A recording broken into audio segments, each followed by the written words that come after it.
Le monde des esprits est le monde parallèle au nôtre. Il est actif partout, entre parenthèses, en tout lieu, et 24 heures sur 24. Donc en tout lieu et en tout temps, mais plus particulièrement dans certains lieux et en certains temps. Le monde des esprits est un monde actif. Donc il y a beaucoup d'activités dans le monde invisible, autant qu'il y en a dans le monde visible. Ce monde-là est actif. Il est parallèle au nôtre. Il est actif partout et 24 heures sur 24. Donc, on a l'élément localisation et l'élément du temps. Mais ici, je précise plus particulièrement dans certains lieux et en certains temps. Je te pose une question. Lorsque tu dors et que tu rêves de votre maison, tu rêves de votre maison ou de la maison de quelqu'un que tu connais. Tu vas au salon, c'est le salon que tu connais, tu vois qu'il n'y a pas d'électricité, ou qu'il y a les toiles d'araignée, ou même qu'il y a une fissure. Tu connais cette maison physiquement, mais de manière étrange, tu la vois spirituellement. Qu'est-ce que tu as vu comme maison? Tu as vu cette maison-là, mais tu l'as vue dans le monde parallèle. Et dans ce que tu as vu l'état spirituel de cette maison physique que tu as l'habitude de fréquenter. Elle est belle physiquement, elle est propre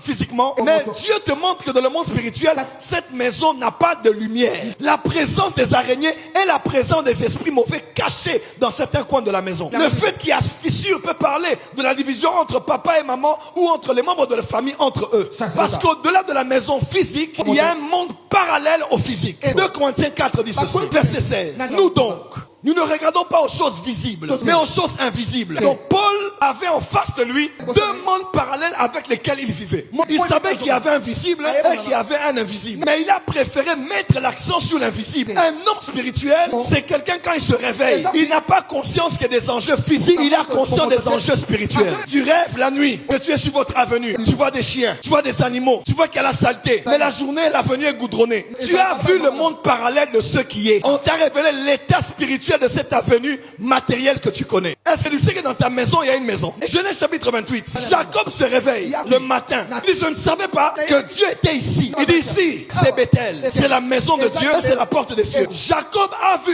une maison là, avec les yeux spirituels, alors que les yeux physiques ne voyaient pas la maison. Et vous savez quoi? Plus tard, c'est exactement dans la même localisation que le temple de Salomon a été construit. En d'autres termes, on ne construit une maison physique que là où la maison spirituelle a été bâtie. N'établis pas le physique tant que le spirituel n'est pas établi. Parce qu'il faut qu'un parallèle soit là. Quand le spirituel est là, le matériel finira par être érigé en ce lieu. Le monde spirituel est actif, mais plus précisément dans certains lieux et en certains temps. Mes frères et sœurs dans le Seigneur, autant que le monde invisible influence le monde visible, il y a des lieux où les activités des esprits sont beaucoup plus intenses que dans d'autres lieux. Dans ton quartier, dans ta ville, dans ta nation, il y a des lieux où il y a plus d'activités spirituelles que ailleurs. Pourquoi toutes nos guerres commencent à l'Est? Pourquoi dans toute la RDC, on n'a jamais eu autant de fusions de sang, de la terre qui boit du sang comme à l'Est du pays? Pourquoi aussi précisément c'est là-bas qu'il y a des montagnes? Et c'est là-bas qu'il y a des richesses sous-sol. Il y en a partout, mais là de manière très spécifique. Les richesses que les nations accourent pour trouver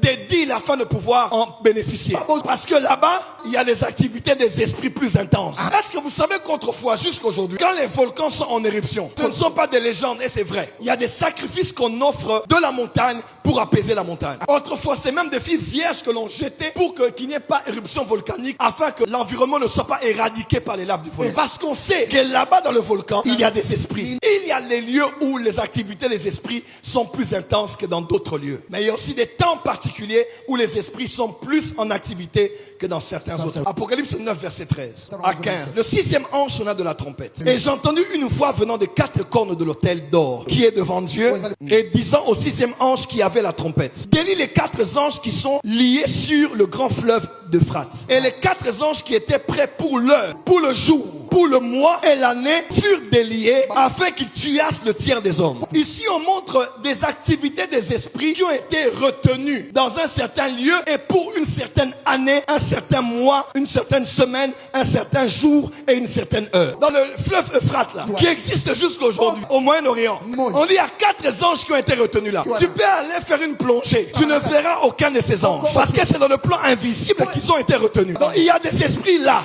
Est-ce que tu sais que dans certains océans, il y a des esprits. Dans certaines forêts, il y a des esprits. Et on dit ces esprits-là vont être déliés pour tuer un tiers de la population mondiale en une année particulière, un jour particulier et une heure particulière. Il y a des esprits qui sont là, mais qui n'opèrent pas. Ils ont une saison durant laquelle ils vont être relâchés. J'étais avec l'apôtre Papa Karambiré au Burkina Faso. Il m'a dit quelque chose qui m'a touché. La même chose qu'il m'a dit, l'apôtre Paul Moutouma m'a dit la même chose. Ils m'ont dit, Joël, en cette saison de l'église, Satan a relâché ses plus puissants généraux. Donc les esprits qui agissent maintenant n'agissaient pas avant. Ils étaient retenus pour un temps, pour un kairos, pour une saison de maturation de l'église où il faudra que ces esprits-là agissent à cause de l'ascension de l'église sur la terre. Mes frères et sœurs, tu ne peux donc pas maintenant te marier et survivre au mariage dans le temps si tu n'es pas fort en spiritualité. Tu ne peux pas faire une entreprise aujourd'hui sur cette terre à arriver aux millions et aux milliards si tu n'as pas prêté allégeance à une spiritualité. Tu ne peux pas attirer les gens du monde entier pour mettre les yeux sur toi alors qu'il y a plusieurs concurrences que sur toi si tu n'as pas une certaine spiritualité. Mes frères et sœurs, les temps sont mauvais. Ta vie ne doit plus être charnelle, analytique, médiatique. Tu dois apprendre à voir les choses spirituellement. Même la journée, il y a des esprits qui n'agissent pas à tout moment. Il est écrit ceci dans Nombre 22 versets 7 à 8. Les anciens de Moab et les anciens de Madian partirent, ayant avec eux des présents pour le devin. Ils arrivèrent auprès de Balaam et lui rapportèrent les paroles de Balak. Balaam leur dit, passez ici la nuit, je vous donnerai la réponse d'après ce que l'Éternel me dira. Pourquoi Balaam, qui consultait les esprits, n'a pas donné la réponse à l'instant où ces hommes sont arrivés? Balaam savait qu'il y a des fréquences qui sont ouvertes pour capter le monde des esprits quand c'est la nuit. Il restait ici dormir. Le matin, je vous donne la réponse. Parce que la nuit, c'est l'heure des esprits. Marche sur ton avenue à 10h du matin. Marche sur la même avenue à 1h du matin. Tu sentiras deux choses différentes. Pas parce que tu as peur, mais parce que tu sentiras que tu n'es pas seul sur l'avenue. Pourquoi la nuit? Parce que la nuit, c'est l'heure des ténèbres. Au commencement, Dieu créa les cieux et la terre. Genèse 1, verset 1. Verset 2. La terre était informée vide. Il y avait des ténèbres sous la surface de l'abîme et l'Esprit de Dieu se mouvait au-dessus des eaux. Puis Dieu dit, la lumière soit, et la lumière fut. En d'autres termes, les ténèbres sont venues avant la lumière. Les ténèbres sont la grande sœur de la lumière. Dieu vit que la lumière était bonne. Il séparait la lumière avec les ténèbres. Il appelait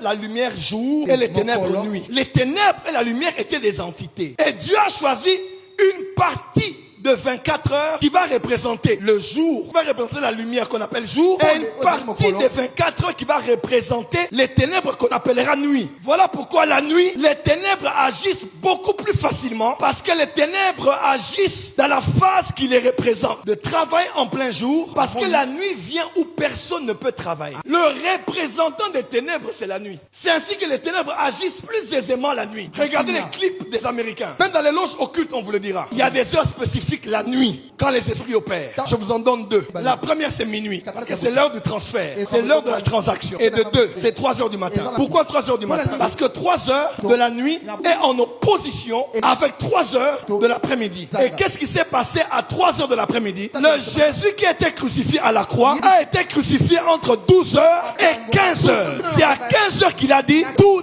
est accompli. Et comme le diable est le singe de Dieu, aujourd'hui dans les loges, ils ont des croix renversées. Et puisque Jésus a vaincu à 3 heures de l'après-midi, et aussi ils agissent à 3 heures du matin. Qui a déjà été réveillé ici de son sommeil à 3 heures exactes? 3 heures précises. Tu t'es réveillé. Crois-moi, ce n'est pas l'horloge qui t'a réveillé. Ce ne sont pas les urines qui t'ont réveillé. Soit c'est Dieu qui t'a réveillé, soit c'est ton esprit qui a capté. Il y a des activités qui se passent en ce moment-là. Parce qu'à 3 heures, c'est l'heure des esprits. Dans Esaïe, il est écrit, Dieu me réveille chaque matin pour que je l'entende comme entend un disciple. Le matin chez les Juifs, c'est 3 heures. Le matin, c'est entre 3 heures et 6 heures. Parce qu'il y a 4 veilles. De 18h à 21h, on appelle ça le soir. De 21h à minuit, on appelle ça la nuit. De minuit à 3 heures, on appelle ça le chant du coq. Et de 3 heures à 6 heures, on appelle ça le matin. Tous les prophètes savent, le prophétique se travaille entre 3 heures et 6 heures. Parce qu'à cette heure-là, avant le lever du soleil, il y a des esprits qui sont opérationnels.